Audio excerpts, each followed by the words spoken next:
Hello there, my name's Brandon and I make pictures out of tiny squares. And in this video I'm going to create a Gundam inspired mech suit for Santa and then model it in picoCAD. And I'm getting started here with a quick rough sketch just to get the concept out. This is an idea that popped into my head this week and I thought I'd just see it through. Kind of seems like a fun, kind of sci-fi alternative to the old reindeer and sleigh option. And that's no knock against the reindeer, of course, we all love that story. Although you have to admit there's a certain degree of insecurity and teasing, maybe some jealousy there between those animals. It all works out in the end, but who knows, perhaps it was unwise of Santa to hinge the success of his home business on the temperament of woodland creatures to begin with. At any rate, for the alternate timeline where Santa's a new type, I've equipped the Gundam with a large backpack that also contains some thrusters for flight, which I've made a little call-out sketch for. Just kind of work out this candy cane appearance for those. And then I'm going to finish the rest of the look by bringing in some of the styling cues of a typical Santa outfit.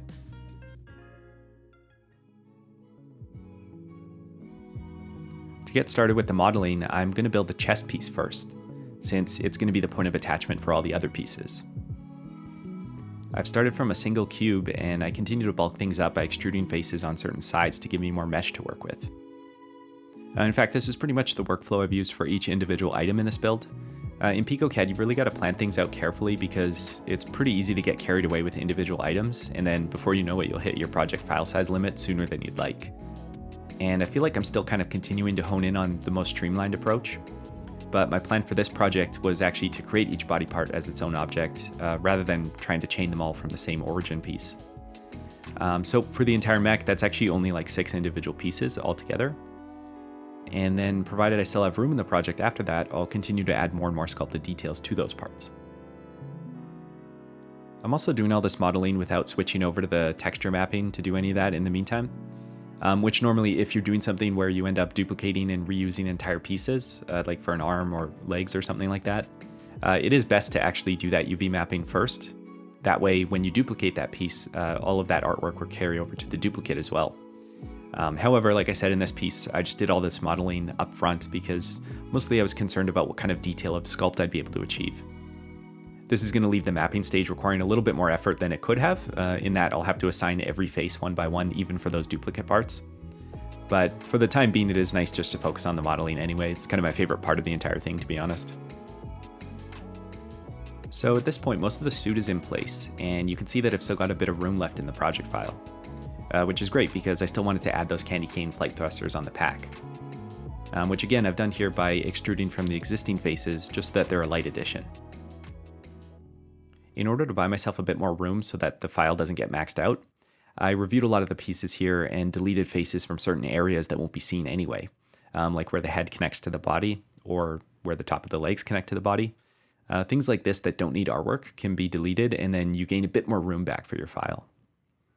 I know this probably seems kind of tedious, but I find it to actually be part of the fun that you need to find these efficiencies and kind of make it work within the restrictions.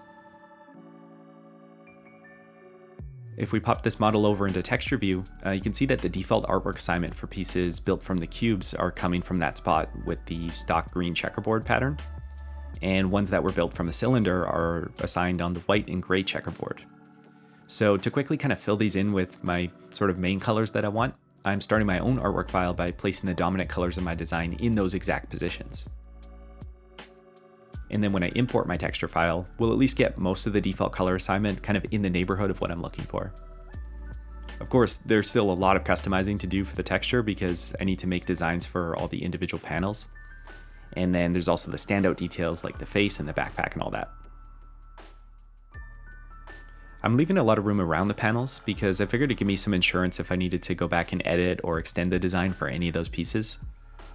I've also tried to keep everything pretty strictly adhered to the 8x8 grid, and this really helped the mapping go smoothly since it lined up exactly with the increment of the UV mapping coordinates. And on top of that, the 8x8 cells gave a nice point of reference in the design size, so I feel like the artwork came back pretty consistent once mapped onto the model. Eventually I got the idea to go beyond the edge of my panel artwork and actually include a bit of the black on one or two edges. And this had the effect of creating a bordering panel line, and it really helped to break up a lot of that solid maroon tone and actually visualize the edges a little bit better. And in the true spirit of Gundam design, the final step here is going to be to adorn it with its own custom V-fin. For the modeling, I'm going to drop this in as a flat 2D plane and then size it into place. And for the actual design, it felt fitting to work that classic shape into more of an antler design, kind of for a reindeer vibe. And then I placed this on a pink background because that's the color that I'm using for my alpha setting, which is assigning that color as a transparency. So once we map it on, we're just left with the V-fin antlers. And so with that, let's take a look at the finalized model of Mobile Suit Santa. Here we go.